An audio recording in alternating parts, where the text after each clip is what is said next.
Hi guys, welcome back to fin life. और आज हम लॉजिस्टिक्स सेक्टर के बारे में बात करने वाले हैं और किस तरह लॉजिस्टिक्स को अफेक्ट हुआ है और किस तरह वो ग्रो करेगा आगे। तो मेजरली हम आज टीसीआई एक्सप्रेस जो है वो कंपनी के बारे में बात करेंगे, क्योंकि बहुत पोटेंशियल है टीसीआई में। लॉजिस्टिक्स खुद में सेक्टर काफ़ी सॉलिड है और हम एक्सपेक्ट करते हैं काफ़ी अच्छी ग्रोथ रहेगी इसमें। अगर अभी देखें, क्योंकि ऑब्वियसली सारा इंडिया बंद था तो इस वजह से इन सेक्टर्स पे फर्क तो पड़ा है, जैसे और सेक्टर्स पर भी पड़ा है।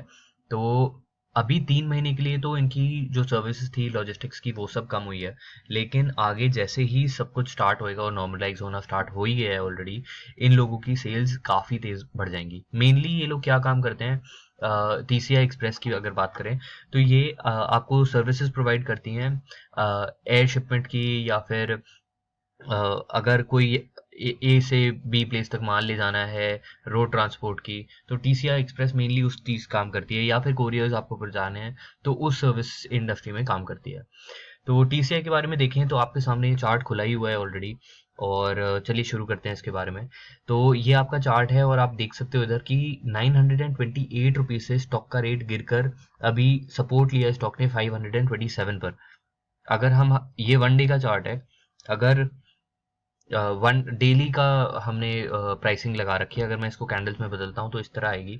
तो स्टॉक तो नीचे गया था 450 रुपीज़ तक, लेकिन उसी दिन पूरा रिकवर कर गया स्टॉक। तो यहाँ पर एक बहुत अच्छा बाय सिग्नल मिला था हमको, और इधर से स्टॉक सपोर्ट लेकर अभी इस लेवल पे आया हुआ है। तो हम लोग को बिल्कुल ये लगता है कि स्टॉक ऊपर फिर जा सकता है, क्योंकि ये अभी अगर देखें तो इधर इसने मार्च अप्रैल से लेकर अभी तक स्टॉक लगभग 550 से इंक्रीज करके 760 रुपये तक पहुंच गया था, और फिर अभी करेक्ट करके नीचे आया हुआ है, जो हमको एक बहुत अच्छी इन्वेस्टमेंट अपॉर्चुनिटी फिर देता है इस स्टॉक में जंप करने के लिए।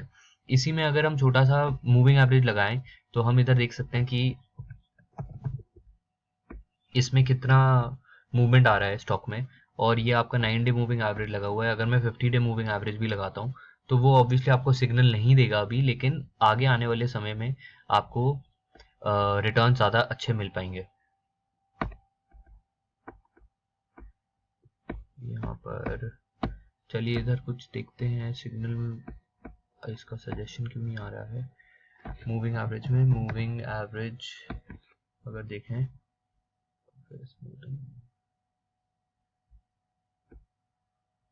एडिटिंग का ऑप्शन नहीं आ रहा है यहाँ पर, लेकिन चलिए अंडरस्टैंड करते हैं, कुछ देर में देखते हैं। इसी के साथ ही अगर आगे बढ़ें तो हम इधर इसके साथ बेसिक चार्टिंग ये है, और सपोर्ट मैंने आपको बता ही दिया कि इसी लेवल पे सपोर्ट ले रहा है। फर्स्ट रेजिस्टेंस अगर देखें तो 750 के आसपास आप ले सकते हैं, और अगर वहां तक इंक्रीज कर जाता है तो प्रॉफिट बुकिंग कर सकते हैं। अगर फंडामेंटल्स की बात करें तो कंपनी के फंडामेंटल्स अगर देखते हैं तो कंपनी का मार्केट कैप करेंटली 2158 करोड़ का है, और कंपनी के पास असेट बेस है 431 करोड़ का।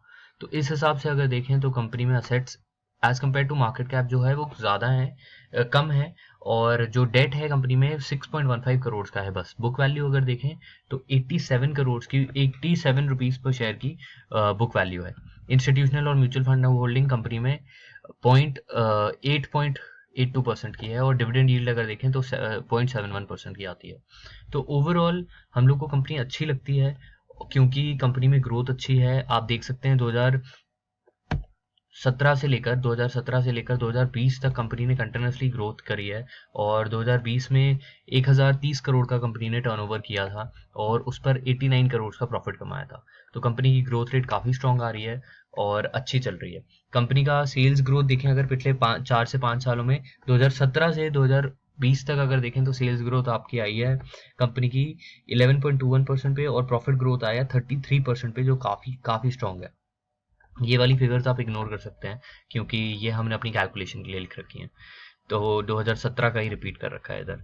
तो इसी के साथ ही अगर देखें अर्निंग पर शेयर की भी ग्रोथ रेट अगर, तो 9.79% से इंक्रीज करके 23.25 हो गया है इसका आपका जो अर्निंग पर शेयर है। तो हम लोग एक्सपेक्ट करते हैं कि अगर 33% से ग्रो करेंगे तो आपको 98.38 का अर्निंग पर शेयर इसका अगले आने वाले 5 सालों में हो जाएगा 2025 तक। और अगर 20% की ग्रोथ रेट लें तो 57.86 हो जाएगा। तो आप स्क्रीन पे देख सकते हैं किस तरह इंक्रीज करेगा ये। और अगर आप देखें 37.45 हो जाएगा अगर 10% की अर्निंग पर शेयर। तो मैं ये कह रहा हूँ कि जो ये वाली अर्निंग पर शेयर है इसकी, ये अगर देखें जो 33% के हिसाब से ग्रोथ अगर होती रही तो 98 का अर्निंग पर शेयर अगले आने वाले 5 सालों में हो जाएगा, और अगर ये 10% से होता है तो 37.45 हो जाएगा। कंपनी में ट्रेड रिसीवेबल्स देखें तो वो भी अच्छे से मैनेज्ड हैं, और कंपनी यूजुअली एडवांस पेमेंट्स वगैरह पे ही काम करती है, तो इस वजह से कंपनी के ट्रेड रिसीवेबल्स ज़्यादा नहीं होते हैं, मतलब कि लोगों से ज़्यादा पैसा नहीं लेना होता है। इसी के साथ ही अगर कंपनी का प्राइस देखें तो प्राइस मैं आपको चार्ट में वैसे दिखा ही चुका हूँ, मैं एक बार फिर से आपको दिखा देता हूँ कि प्राइस आपका इंक्रीज करा था, और अगर मंथली चार्ट लगाऊं तो लॉन्ग टर्म इसका चार्ट लगेगा जो आपको बताएगा कि किस तरह स्टॉक आपका मूव करा है।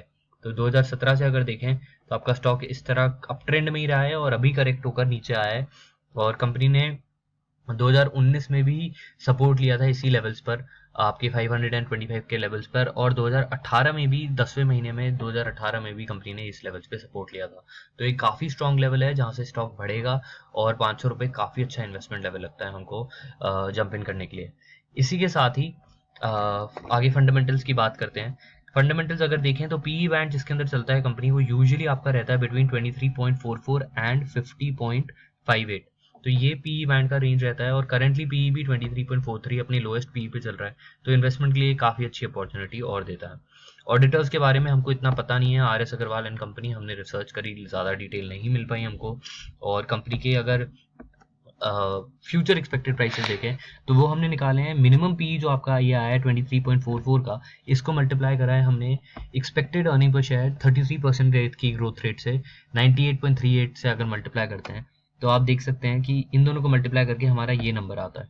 तो विच टेल्स अस कि हम लोगों को विच टेल्स अस कि अगर हम अभी इन्वेस्ट करते हैं 2550 पर 540 रुपीज़ 550 के आसपास, तो लगभग 2300 तक का मिनिमम एक्सपेक्टेड रेट है कि हो सकता है। ये आपको 33% का रिटर्न देता है अगले आने वाले 5 सालों में अगर आप अभी जंप इन करते हैं, वो जो काफ़ी अच्छा रिटर्न है। तो इस पॉइंट ऑफ व्यू से हमको काफ़ी अच्छी लगती है कंपनी। अगर लोएस्ट प्राइसेस देखें आप 20% और 10% के, तो वो भी आपको काफ़ी अच्छे रिटर्न्स दे रहे हैं, और आपको एक्सपेक्टेड है कि अच्छे रिटर्न्स मिल सकते हैं अगले आने वाले 5 सालों में। लगभग 10-20% के अगले आने वाले 5 सालों में रिटर्न्स देखे जा सकते हैं। चंदेर अग्रवाल इनके वो हैं, और कंपनी के मैनेजिंग डायरेक्टर। और इसी के साथ ही अगर हम देखें तो कंपनी में बुक वैल्यू जो आपकी है वो 87.94 है, और रेजिस्टेंस आपकी कंपनी की पड़ती है इस लेवल पर 730 पर। सो यही मैं बताना चाहता था इस कंपनी के बारे में। अगली इसी के साथ ही आगे हम बात करेंगे VRL इंडस्ट्रीज़ की, जो आपको हेल्प करेगी अंडरस्टैंड करने में और इस कंपनी के साथ कंपैरिजन करने में मदद करेगी कि VRL और TCI दोनों सेम सेक्टर में हैं, तो वो किस तरह आपको ज़्यादा रिटर्न्स मिल सकते हैं और किस तरह बेनिफिशियल रह सकती है आपके लिए। तो ये इसका 1 डे चार्ट है, और ये इधर ही सपोर्ट ले रहा है। आप देख सकते हैं कि बार बार स्टॉक इधर से बढ़ के ऊपर गया है, तो ये एक अच्छा लेवल है जहाँ से स्टॉक इंक्रीज कर सकता है और कंटिन्यूअसली बढ़ सकता है। तो ये बहुत सही चीज़ है। और ये अगर मतलब इसका नियरेस्ट सपोर्ट देखें तो आपका इसी लेवल पे बनता है 525 एंड 530 के आसपास, और स्टॉक भी इसी लेवल के आसपास है। अगर जंप इन करेंगे तो अच्छा रह सकता है और आपको बढ़िया रिटर्न मिल सकता है। सो अगर आपके पास कोई भी कमेंट्स और सजेशंस हैं तो प्लीज़ मेंशन करें, और कोई और स्टॉक्स हैं जिसके ऊपर आप चाहते हैं कि हम ऐसे एनालिसिस करके बताएं तो प्लीज़ मेंशन करके बताएं हमको, हम उसके ऊपर ज़रूर वीडियो बनाएंगे and we'll help you out. So that's about it for this video. Signing off, Siddhant Goyal from fin life. Happy investing.